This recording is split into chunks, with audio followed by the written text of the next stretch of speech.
Olá, olá, 25 de junho de 2020, confira as principais notícias desta quinta-feira. Pandemia altera contratos residenciais e comerciais de aluguel. Em Imperatriz, alunos da rede municipal se preparam para retorno às aulas. Presidente do Tribunal Superior Eleitoral confirma em entrevista à Difusora FM que prazos eleitorais estão mantidos mesmo com a mudança da eleição aprovada pelo Senado. E ainda, veja como foram as homenagens no primeiro São João sem arraiais na capital. Fique ligado na TV Difusora e tenha um bom dia, Maranhão.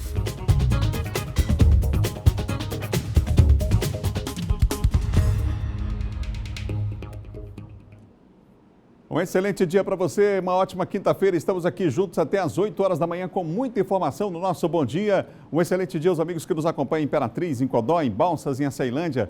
Os amigos que estão aí na Baixada Maranhense, em Santa Helena. Os amigos acompanhando em Pinheiro, também em São Bento, a nossa programação. O nosso muito obrigado, viu? Os amigos aqui na capital maranhense, em vários bairros de São Luís. O dia está começando, gente, vamos lá, é hora de se encher de esperança porque a quinta-feira já começou. Estamos juntos até às 8 horas da manhã, quando chega o primeiro impacto. E a gente começa o programa hoje com dados relacionados à Covid-19. São mais de 73 mil casos confirmados no Maranhão. Os números estão na tela e você confere comigo. 73.314 número de casos confirmados. Ativos 19.567, 1.836 óbitos, recuperados mais de 51.911. E a gente tem mais dados aí relacionados ao isolamento social, à internação em enfermaria, internação em UTI também. E os novos casos são 63 em São Luís, 68 em Imperatriz e 1.162 em demais regiões. Na tela você tem ainda os testes realizados, descartados e suspeitos. Ainda bem que a gente tem aí uma situação já em relação à UTI, né, mais instável aqui na Grande Ilha de São Luís, por isso as medidas que foram tomadas aí em relação à pandemia, em relação ao isolamento social, já inclusive com a abertura dos bares e restaurantes no final de semana, já neste sábado, seria na segunda-feira, foi antecipado para o sábado, portanto, tá bom? São 7 horas e mais 2 minutos, 7:02. Olha, em meio à pandemia, a renegociação foi a palavra de ordem em relação a aluguéis comerciais e residenciais. Por conta da crise, houve uma redução no valor cobrado, mas agora a situação, aos poucos, vai voltando ao normal. Flávio tem várias salas e lojas alugadas em São Luís e, para manter os negócios, precisou renegociar seus contratos para manter as locações durante a crise econômica desencadeada pela Covid-19. Sensibilizados com o momento que todos viviam, concedemos alguns descontos nos valores dos aluguéis.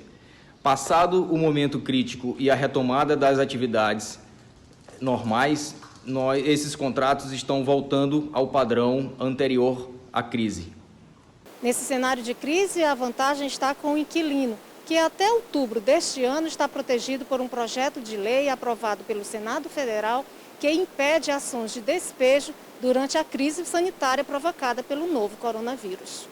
Com 20 anos atuando no ramo imobiliário, este empresário garante que os impactos no setor chegaram a 90% e as renegociações eram a única alternativa e aconteceram de forma tranquila. Foi sempre passado os desejos, né, imposto pela nova economia, a economia parada e os estabelecimentos fechados sem auferir lucro durante esse período.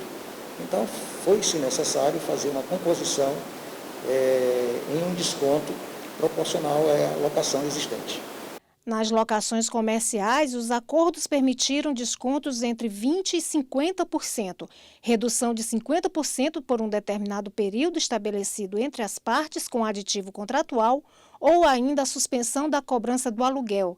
Essa renegociação ela pode ser feita por diversas formas, tanto no abatimento de juros, a dissolução dos aluguéis atrasados durante um determinado período. Isso as partes têm liberdade para acordarem. Portanto, a orientação é que todos busquem uma composição amigável. Olha, 214 municípios maranhenses já têm casos confirmados de Covid-19, mas nem todos utilizam uma plataforma digital que disponibilize os dados oficiais à Secretaria de Estado da Saúde. O objetivo do sistema é diminuir a subnotificação da doença no Maranhão. Em muitos portais, no auge da pandemia, a população não tinha acesso às informações sobre notificações de casos. As exigências do Ministério da Saúde para um número mais aproximado de registros forçaram os municípios a se informatizarem. Ainda assim, o Maranhão precisou criar a própria plataforma digital. Esse sistema de notificação ele vai servir para todas aquelas unidades, todos aqueles entes que realizam testes para a Covid. Então, inclusive, a gente vai ter inclusão de hospitais, dos laboratórios privados, das farmácias que também vão passar a ofertar o teste rápido para a Covid. Nesta quarta-feira, o estado ultrapassou a marca dos 72 mil casos notificados da Covid, um número que pode ser ainda maior. Com o novo sistema, cada município precisa disponibilizar os dados diariamente na plataforma. Os municípios devem continuar informando o Ministério da Saúde e agora o Estado sobre as notificações da Covid-19. A ideia é reduzir as subnotificações. Até esta quarta-feira, 194 municípios já haviam acessado a plataforma do governo. Devido à falta de estrutura, o Estado disse que tem realizado capacitações para as prefeituras em todos os municípios. 214 cidades já registraram casos da Covid no Maranhão. A gente tem feito, tem cumprido de forma muito cuidadosa essa questão do monitoramento e essa questão também da capacitação, das regiões de saúde, e a gente tem visto de fato uma resposta muito positiva em relação ao uso do sistema de notificação. São 7h mais 6 minutos, 7h06. Fechadas desde março, as escolas públicas municipais de Imperatriz se preparam para voltar, mas alunos e professores terão que se adaptar a uma nova realidade por conta da pandemia. Diogo Luiz, de 13 anos, está no 8º ano do ensino fundamental. Ele estuda na Escola Municipal São Vicente de Paulo. Para não perder o foco, o estudo está sendo em casa, acompanhado pelos pais. Eu continuo estudando, sempre revisando minhas matérias com a ajuda dos meus pais, meus irmãos. Aí eu continuo lendo meus livros, fazendo os trabalhos de escola. As escolas municipais estão fechadas desde o último dia 16 de março e os alunos ficaram de férias entre os dias 4 de maio e 2 de junho e ainda não tem previsão para o retorno dessas aulas serem presenciais. De acordo com a Prefeitura Municipal de Imperatriz, por meio da Secretaria Municipal de Educação, essa volta será de uma forma diferenciada, será 100% online. Esses alunos já receberão através do aplicativo de WhatsApp atividades dos professores para que acompanhem suas crianças, essa do ensino infantil. E para aqueles alunos que não têm acesso à internet, a Secretaria de Educação já tem uma estratégia. Essa plataforma, ela tem condições, ou seja, o aluno ele vai validar sua presença dentro dessa plataforma. Então nós teremos condições de identificar qual aluno não está participando dentro dessas atividades não presenciais. Então, de acordo com esse levantamento, a escola, o coordenador, o professor, nós iremos entrar em contato com esse aluno e saber qual a dificuldade que ele está tendo. Se é problema de internet, se é problema de acesso, ou mesmo se ele não está tendo condições de fazer qual o motivo desse acesso para nós darmos uma solução. Com essa notícia, Diogo Luiz, o estudante do início dessa reportagem, tem uma nova perspectiva nos estudos. É boa, porque se os professores, a diretoria colaborarem, vai ficar bom para todos os alunos que estudam online. Mandar um abraço para o pessoal que está acompanhando a gente aqui nas redes sociais, o Nodson Cutrinho, o Miguel Luiz do Carmo, a gente vai encaminhá-lo, Miguel. Tua solicitação aqui para o Departamento de Jornalismo, José Denilson Cutrinho também ligado com a gente lá em Matinha, pessoal acompanhando a gente no Facebook e no Instagram também. São 7h08, confira agora o nosso Giro de Notícias. O presidente da República sancionou a lei que autoriza a doação de alimentos e refeições não comercializados por parte de supermercados, restaurantes e outros estabelecimentos. A medida foi aprovada no início do mês pelo Congresso e publicada no Diário Oficial da União. A lei estabelece que a doação pode ser de alimentos in natura, produtos industrializados e refeições prontas, todos ainda próprios para o consumo humano, que os itens devem estar dentro do prazo de validade em condições de conservação especificadas pelo fabricante, quando aplicável, e a integridade e segurança sanitária não podem ter sido comprometidas, mesmo que haja danos à sua embalagem. A Câmara dos Deputados concluiu nesta quarta-feira a votação do projeto de lei que modifica o Código de Trânsito Brasileiro. Entre as alterações está o aumento da validade da Carteira Nacional de Habilitação para 10 anos e vinculação de suspensão do direito de dirigir por pontos à gravidade da infração. A matéria segue para o Senado. Foi retirado o trecho que previa o prazo de 5 anos para os condutores que exercem atividade remunerada em veículo, como motoristas de ônibus ou caminhão, taxistas ou condutores por aplicativos, serem submetidos a exames médicos e avaliações psicológicas. Faltando menos de uma semana para o fim do prazo da entrega da declaração do Imposto de Renda à Pessoa Física 2020, 27% dos contribuintes ainda não acertaram as contas com o Leão. Mais de 23 milhões de pessoas enviaram a documentação à Receita Federal. Somente nas últimas 24 horas foram registrados mais de 730 mil envios. O total enviado equivale a 73% das declarações esperadas para este ano. O prazo de entrega começou em 2 de março e vai até 23 horas e 59 minutos de 30 de junho. Inicialmente o prazo acabaria no fim de abril, mas a data foi prorrogada por 2 meses por causa da pandemia do coronavírus. Mais uma informação para você. O Senado Federal aprovou o novo marco legal do saneamento básico. Esse é um projeto importante. Foi uma sessão remota que aconteceu no dia de ontem. O Senado aprovou, portanto, esse novo marco legal. O projeto é iniciativa do governo, foi aprovado em dezembro do ano passado na Câmara dos Deputados e agora segue para a sanção presidencial. O texto prorroga o prazo para o fim dos lixões, facilita a privatização das estatais do setor e extingue o modelo atual de contrato entre municípios e empresas estaduais de água e esgoto. É um projeto polêmico, mas foi aprovado ontem pelo Senado. Pelas regras em vigor, as companhias precisam obedecer os critérios de prestação e tarifação, mas podem atuar sem concorrência. O novo marco transforma os contratos em vigor em concessões com a empresa privada que vier a assumir, portanto, a estatal. Foi aprovado esse marco legal do saneamento. Agora, existem alguns números aqui que chamam a atenção. Você sabia que no Brasil, o saneamento básico falta para cerca de, os números de saneamento, 101 milhões de pessoas? A coleta de resíduos ainda não chega a 52 milhões e a água a 39 milhões. Portanto, os números aí em relação ao saneamento, precisamos avançar muito nessa área. Falar em saneamento básico é falar em saúde pública. No próximo bloco, o mandante de duplo feminicídio foi preso, já está aqui na capital. Destaque para Silvan Alves no quadro de segurança.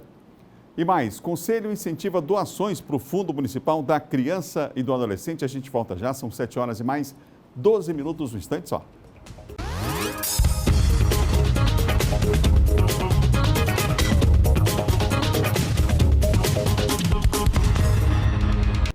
São 7 horas e mais 15 minutos, 7h15. Participe do Bom Dia nas nossas redes sociais. Você quer saber quais são?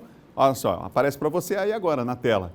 Nossas redes sociais, Instagram, Facebook, estamos no YouTube também da Difusora, aí está. E o nosso portal é o MA10, então você já sabe, o Instagram está lá, ó, @DifusoraTV, tem o nosso Facebook também e o MA10 está aí para você não esquecer e participar, interagir com a gente. A gente vai registrar aqui a cidade que você está, o bairro que você se encontra aqui na capital. A gente vai ter o maior prazer de registrar aqui durante o Bom Dia, tá legal? Vamos falar de segurança. O homem apontado como mandante de um duplo feminicídio que aconteceu no início do mês já se encontra aqui na capital. Apontado pela polícia como mandante do crime, o ex-marido de Graça Oliveira chegou à Superintendência de Homicídios e Proteção à Pessoa na tarde desta quarta-feira. Ela e a filha, Thalita Oliveira, foram encontradas mortas com sinais de estrangulamento dentro de um carro na garagem de casa. O suspeito foi preso em Imperatriz no final de semana. Por enquanto, nós temos 3 suspeitos de participação no crime, o suspeito de ser o mandante, o suspeito de ter intermediado a negociação e o suspeito de ter executado, sendo que só temos uma confissão, que é justamente do executor. Outras 2 pessoas foram presas por suspeita de participação. O pedreiro, que confessou ter executado a ação, e o chefe de obras, que teria intermediado a negociação. Ambos trabalhavam na casa vizinha à das vítimas. O intermediador nega que conheça o executor, nega que conheça o mandante e o suspeito de ser o mandante ainda vamos interrogar daqui a pouco.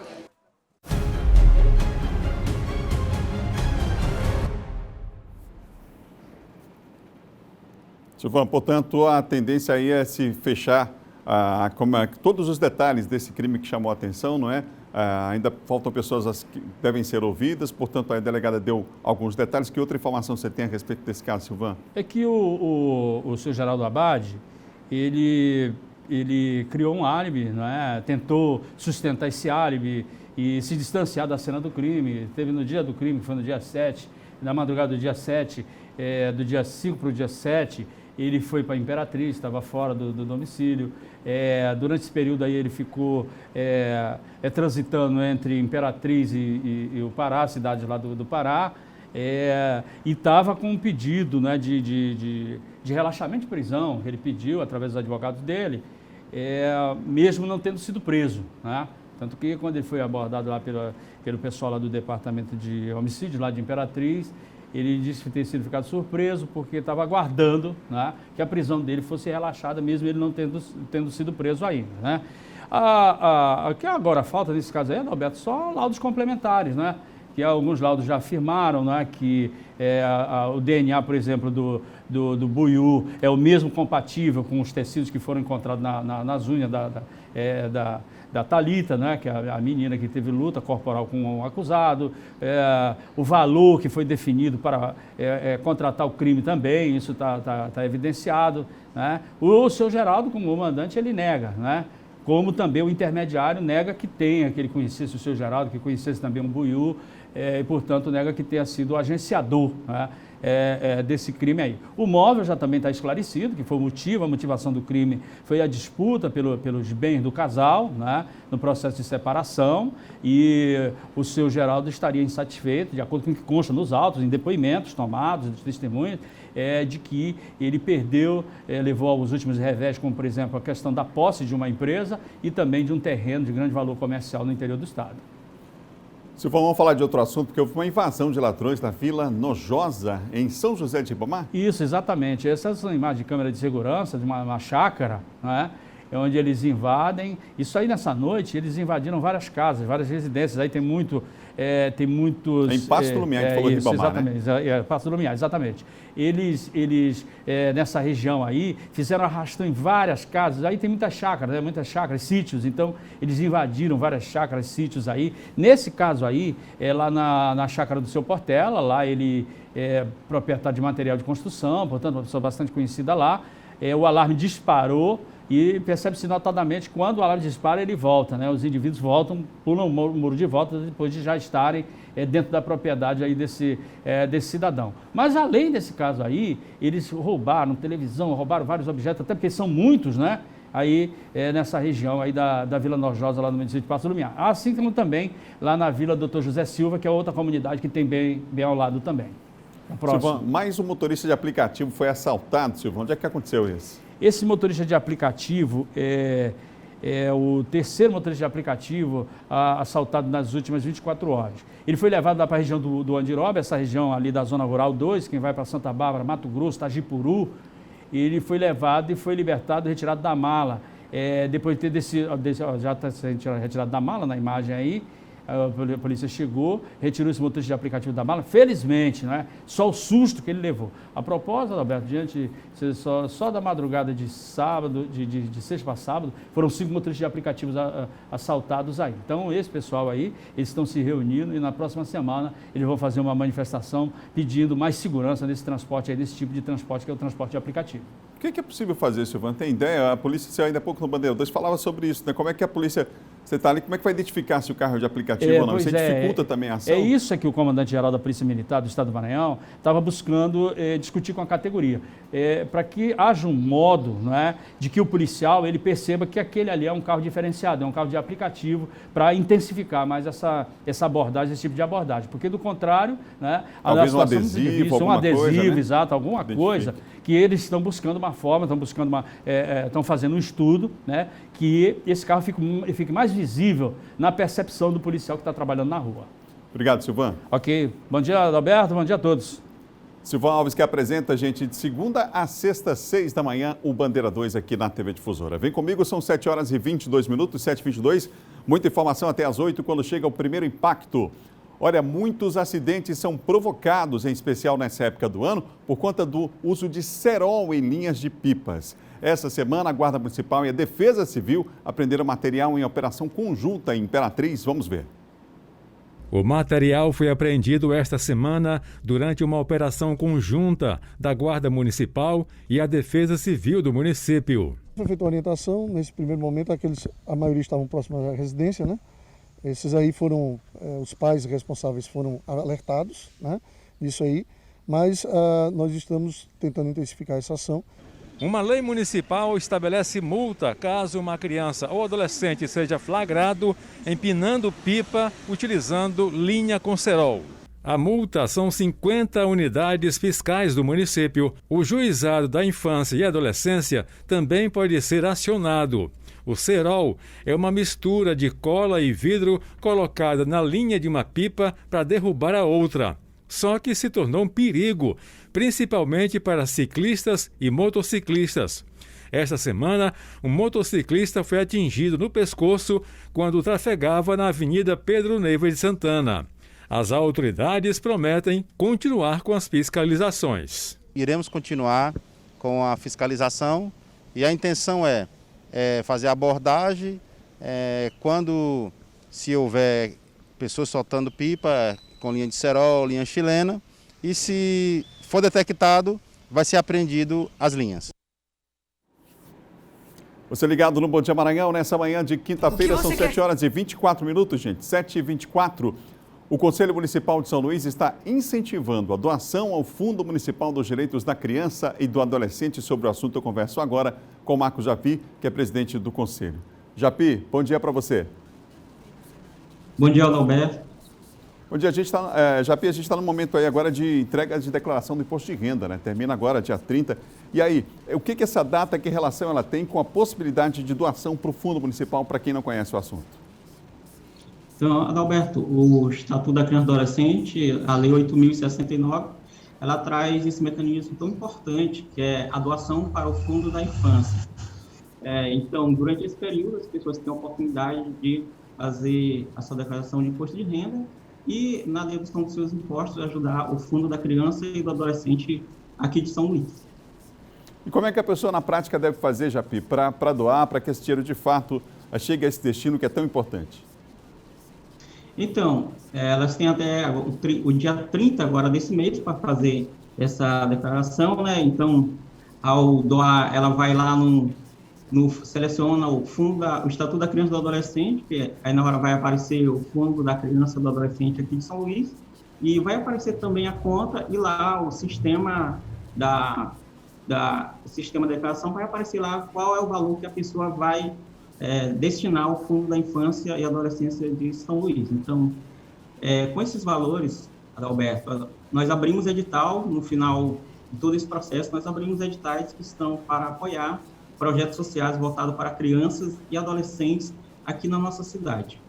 A gente estava vendo imagens agora há pouco, inclusive, dessa campanha do Conselho. Para que as pessoas tenham uma ideia, qual o volume de projetos, né, que foram financiados no ano passado, em relação a recursos e número de projetos financiados também, Japi?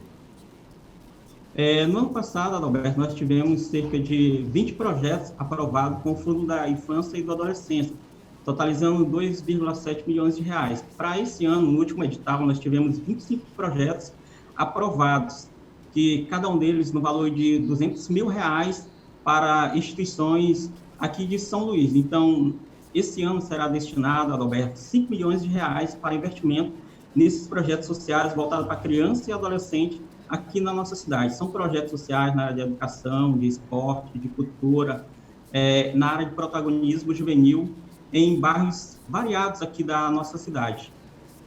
Qual é o percentual aí em relação ao imposto de renda que é possível doar para esse fundo, em relação à pessoa física e em relação à pessoa jurídica também, Japi? Em relação à questão do imposto, para as pessoas que vão destinar ainda esse ano, em 2020 deverá ser feito até agora, esse mês, o dia 30 agora desse mês, as empresas e as pessoas que desejarem obter um percentual maior da dedução em 2021 será 6% para pessoas físicas e 1% para pessoas jurídicas. No caso das pessoas jurídicas, a declaração tem que ser feita até 31 de dezembro, não é isso? Exatamente. Fala pra gente algum projeto desse, porque as pessoas às vezes têm dificuldade quando a gente observa números e tudo. Queria que você desse um exemplo de um projeto aqui em São Luís, por exemplo, aqui na capital, que é financiado, que sobrevive graças à participação das pessoas, que é fundamental, a essa doação ao Fundo da Criança e do Adolescente. Adalberto, dos projetos que eu falei que ainda está em execução, que se encerra esse ano, nós temos como projeto da PAI, que usa a tecnologia voltada para pessoas especiais. Lá tem esse projeto que eles usam a tecnologia para que essas crianças e adolescentes dos projetos da paz, elas tenham maior desenvolvimento no seu sistema. Então, além disso, nós também temos projeto na Vila Embratel, nós temos na Vila Passo, nós temos na área do Coroadinho, que são projetos que funcionam no contraturno das escolas. Então, de manhã a criança, o adolescente estuda e à tarde ela tem a oportunidade de participar desses projetos sociais que ajudam muito a tirar essa criança e adolescente da situação de vulnerabilidade social nas comunidades aqui que nós temos na nossa cidade. Japi, as pessoas que estão dispostas a doar, um ato extremamente importante, como é que elas podem ter certeza de que haverá fiscalização, portanto, na aplicação desses recursos? Adalberto, depois que nós temos esse montante de recurso, o Conselho Municipal da Criança, ele abre um edital que é para essas instituições que têm cadastro no Conselho Municipal se inscrevam. Aí começa a execução do projeto, que é no tempo de 1 ano. Aí essas pessoas que doam, elas têm a oportunidade de visitar os projetos sociais. Além disso, os projetos também têm que prestar contas a cada 4 meses. Então, o Tribunal de Contas também acompanha e a Promotoria da Infância. Esse ano, a previsão para o início é de quantos projetos aprovados no último edital, só para arredondar aí, o valor aí também estimado em relação a essas doações, Japi, por parte do Conselho? No resultado do edital, no começo deste ano agora, Adalberto, nós tivemos 25 projetos sociais aprovados, totalizando 5 milhões de reais. Devido à pandemia, nós ainda não sabemos se eles vão começar a sua execução este ano, mas aqui já tem o recurso para isso, para esses 25 projetos. Se não começar ainda este ano, mas no começo do ano que vem, eles vão começar a executar em 25 comunidades aqui da nossa cidade. Japi, estamos vivendo um tempo de pandemia, não é? Esses recursos também chegam em boa hora para assistência a essas crianças e adolescentes, desses projetos. A gente imagina agora a vida voltando ao normal aos poucos, né? Mas como é importante atividades ligadas, por exemplo, à educação, a lazer, por exemplo. É um direito, inclusive, que as crianças têm e a Constituição diz que tem que ser prioridade. Onde é que entra o papel de cada cidadão, o meu, o seu, daqueles que estão nos assistindo, na garantia desses direitos? Então, através desse doação para o Fundo da Infância, você garante direitos de crianças e adolescentes na nossa cidade. Então, esse é um ato de amor que nós fazemos.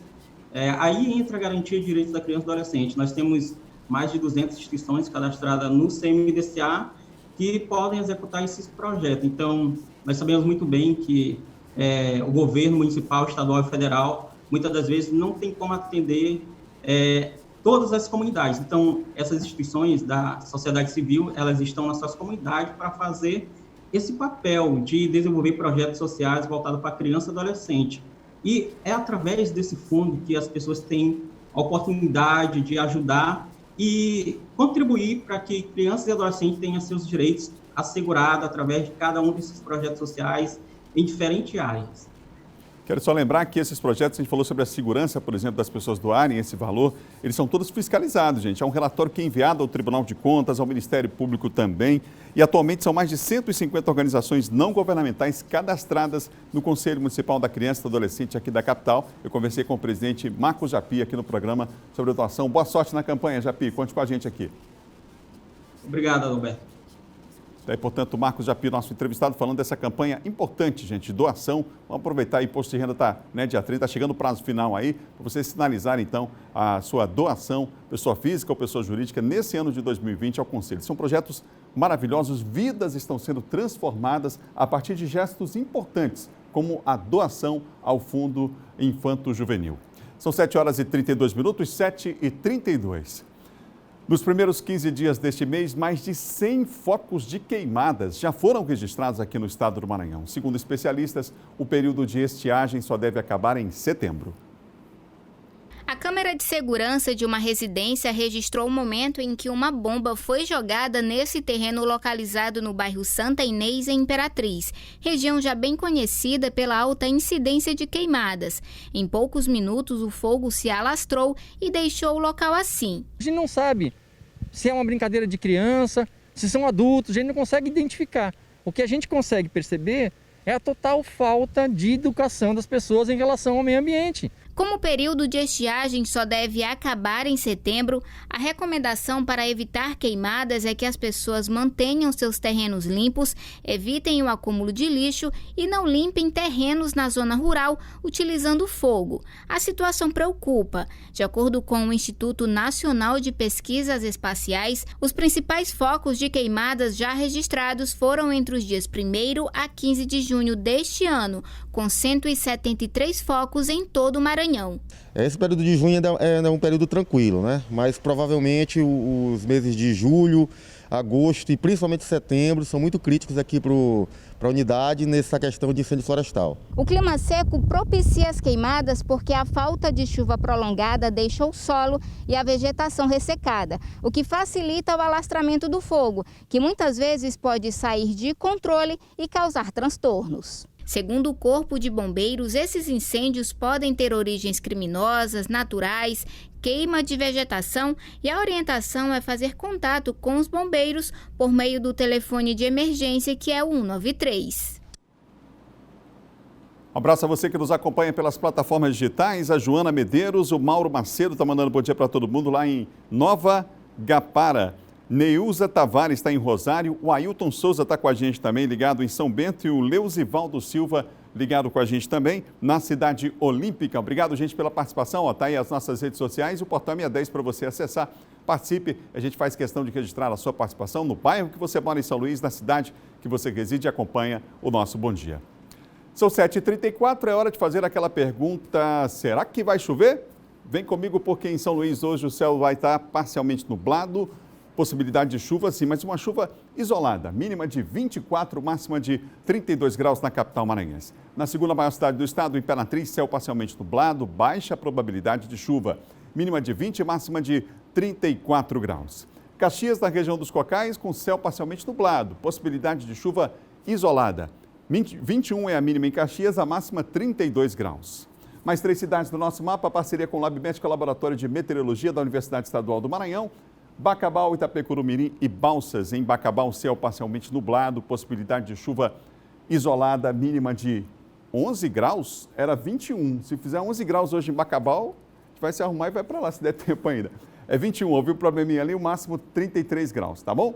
Itapecurumirim, céu parcialmente nublado, com possibilidade de chuva isolada, mínima de 22 e máxima de 31. O pessoal pegou agasalho lá em Bacabal depois dessa. Em Balsas, na região sul, céu parcialmente nublado, baixa probabilidade de chuva em Balsas, lá na região sul. Um abraço aos amigos aí em Balsas, hein? Mínima de 21, a máxima de 33 graus em Balsas. Vamos para o intervalo? No próximo bloco você vai ver como foi a entrevista exclusiva ao ponto e vírgula do presidente do Tribunal Superior Eleitoral. E mais, John Coutrin destaca que o PDT volta a ter a maior bancada na Assembleia Legislativa do Maranhão. São 7h35, voltamos já já um instante só.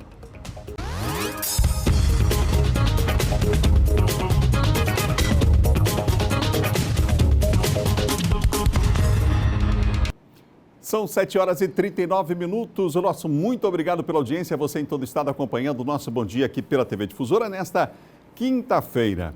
Você que gosta de esporte, lembrando, hein? Final de semana tem Sampaio e Bahia, aquele jogão da final. A gente vai rever juntos, com certeza. Uma grande emoção do esporte maranhense, a conquista do Sampaio inédita da orelhuda da Copa do Nordeste de 2018. Que é a apresentação nesse sábado depois do Raul Gil, você não pode perder. Aí já avisa os amigos, compartilha essa informação. Sampaio, Bahia e Sampaio, no caso, o jogo em estádio de Copa do Mundo, lá na Fonte Nova, aquela grande final, que o Sampaio no final levantou a taça e ficou com o título de campeão, um título extremamente importante para a Bolívia querida, tá bom? Você já está convidado. Nosso futebol por aqui vai voltar no mês de agosto, uma reunião dos clubes com a Federação Maranhense de Futebol. O esporte está voltando, o futebol está voltando aí nesse segundo semestre com o Campeonato Maranhense, tá bom? Vamos mudar de assunto. Um decreto da Assembleia Legislativa do Maranhão aprovou por unanimidade estado de calamidade pública em 9 municípios maranhenses. Entre eles, Pasto Lumiar, pertencente à região metropolitana, em decorrência da pandemia do novo coronavírus. Na volta dos deputados à Assembleia em sessões presenciais, o tema central continua sendo ações voltadas para o combate à pandemia provocada pelo novo coronavírus. Os deputados aprovaram por unanimidade a situação de calamidade pública em mais 9 municípios maranhenses, entre eles a cidade de Pasto Lumiar, que fica na região metropolitana de São Luís. Além de Passo do Lumiar, entraram na lista os municípios de Presidente Médici, Codó, Tuntum, Marajá do Sena, São Mateus, Cidelândia, Buriti Bravo e Vitorino Freire. Este diretor do Departamento Jurídico da Federação dos Municípios Maranhenses explica que a decretação de calamidade pública se dá em caso de desastre e quando é necessário estabelecer uma situação jurídica especial que permita o atendimento às necessidades temporárias de excepcional interesse público, no atual cenário por conta da pandemia provocada pela Covid-19. Esse decreto de calamidade ele não é um salvo-conduto para liberação, né, de responsabilidades. Pelo contrário, e a gente está vendo que a grande maioria dos municípios estão adotando, né, essas controladorias, procuradorias, secretarias municipais de saúde estão adotando esse procedimento, essas cautelas, naturalmente com algumas exceções, mas sempre todas as situações tem exceções. Mas aqui no estado do Maranhão a grande maioria está cumprindo a legislação e procurando, né, fazer como os órgãos de controle determinam. O diretor do Departamento Jurídico da FAMEM lembra que mesmo com contratos emergenciais é preciso responsabilidade por parte dos gestores no trato com os recursos. A medida emergencial e essa possibilidade de contratação se dá fundamentalmente por conta da grave crise de saúde pública decorrente da pandemia e as repercussões nas finanças dos municípios. Esse período vai se alargar um pouco e vai haver a possibilidade de continuar as transferências, a realização de obras, recebendo recursos do governo federal e do estadual até o mês de agosto, mais ou menos, porque vai ter um plus aí de 42 dias, em tese, de prorrogação. Agora o nosso quadro de política com a participação de João Coutrin.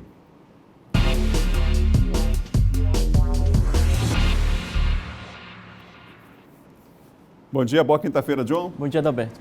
João, você participou ontem dessa entrevista exclusiva do presidente do Tribunal Superior Eleitoral ao programa Ponto e Vírgula? Isso, Adalberto, é uma entrevista que foi concedida ao sistema difusora, no caso a Rádio Difusora, ao Ponto e Vírgula, né?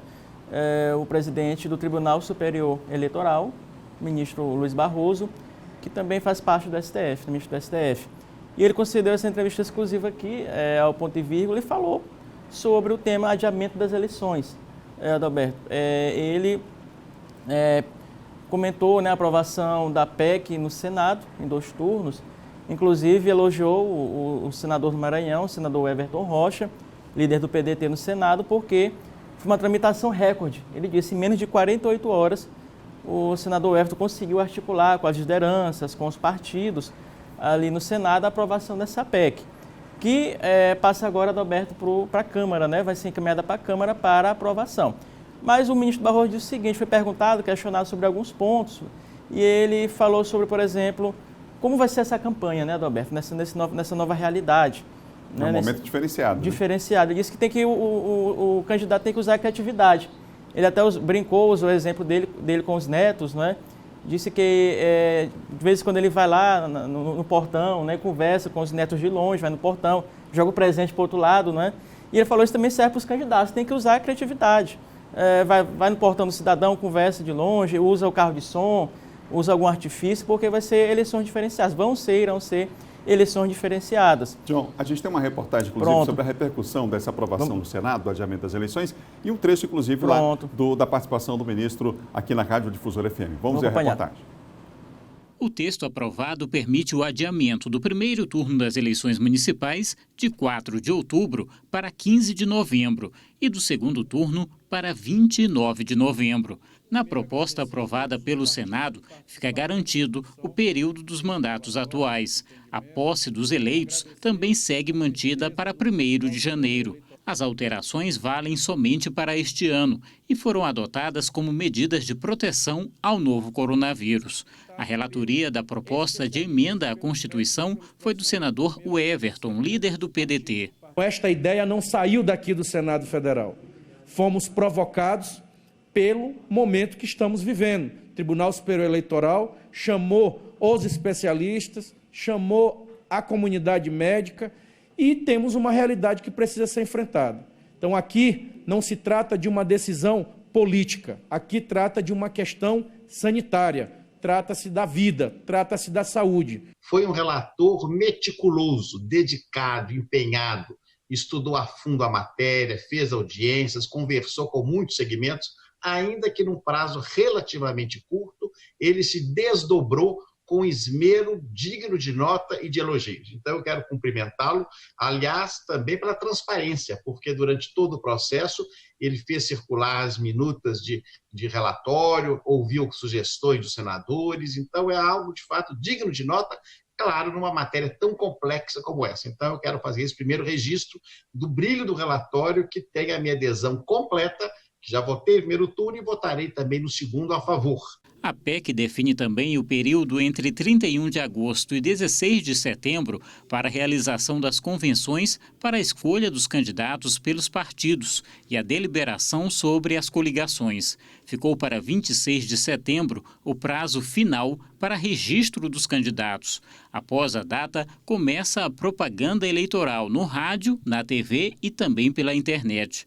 Em entrevista ao programa Ponto e Vírgula da Difusora FM, o presidente do Tribunal Superior Eleitoral, ministro do STF, Luiz Roberto Barroso, falou sobre a necessidade da medida, que seguiu para o plenário da Câmara dos Deputados.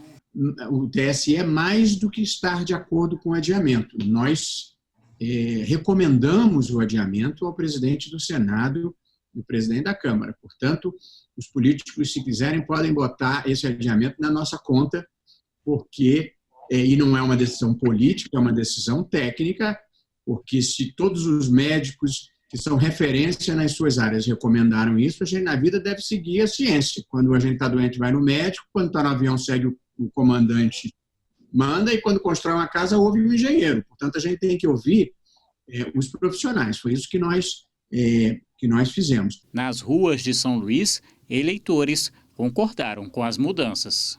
É uma medida correta porque isso aí ameniza um pouco, né? Aí nós vamos ganhar mais 1 mês e meio, né? Mais ou menos isso. Então isso é uma boa e vai dar tudo certo e a eleição vai correr muito bem. Em benefício de todos, né? Já que a gente está em um tempo complicado, perigoso, então com certeza é melhor adiar. Está uma situação difícil, complicada, o povo está se aglomerando e tudo. E eu acho que sim, a medida super correta. Devido a essa pandemia, né, a aglomeração é indispensável, né? Então, adiar um pouco. É verdade. Tem que adiar. As pessoas aprovaram a importância dessa medida que passou aí pelo Senado, vai para a Câmara, né? Deve ser aprovado na Câmara também. É isso, Adalberto. Só para informar, aí em relação aos prazos, né, comunicadores, jornalistas, têm até o dia 30, né, para deixarem os programas, respectivos programas, e servidor público até o dia 4 de julho. Né, a questão de deixar os cargos também aqueles que forem candidatos. Nesse caso também vale essas datas, né, já pré-definidas. É importante sempre atentar para isso. Você vai continuar com a gente aqui, né? Isso. Vai abandonar a gente, não vai ser candidato não, né? Não. Tá bom, então.